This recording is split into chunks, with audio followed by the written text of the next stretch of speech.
رشد بدون نفت ایران متوسط 3 ساله 1400 تا 402 بدون نفت 4.7%. مرکز آمار روی آقای رئیسی 5.5%. ما اسلایدو برگردونید قبلی رو بالا. من عرضم تموم شد دکتر. من فقط می‌خوام بگم نه برید قبلی 86 و 6 دهم 97 و 2 دهم. الله خب دوستانی که اینجا هستن ماشین حسابی بگیرن 97 و 2 دهم به 86 و 6 دهم این کل جی دی پیه. تفاوت یعنی اینو تقسیم کنید به اون میشه 12% میشه 12%. 12% 3 سالش میشه 4.1%. موبایل همه دارن دیگه.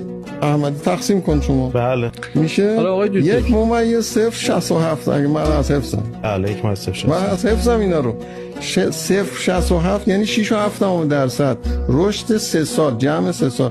آقای دکتر میگه هر سال 5.7% میشه 2.2% رشد سال. اینو باید ازش صدا میزدید به عنوان وزیر میگفتید که چرا این گزارش رو به من داری میدیم. یه ماشین حساب میدادید معاون اقتصادیتون خودش حساب میکرد. این اتفاقا معاون اقتصادی من که بچه شریف هم حساب کرده دکتر. حالا بیاین اون پایین هم نگاه کنید شما اون سطر آخر یه سطری هست نوشته اشتباهات و از قلم افتادگی 11.3 میلیارد دلار ناقابل فقط اشتباهات و از قلم افتادگیه.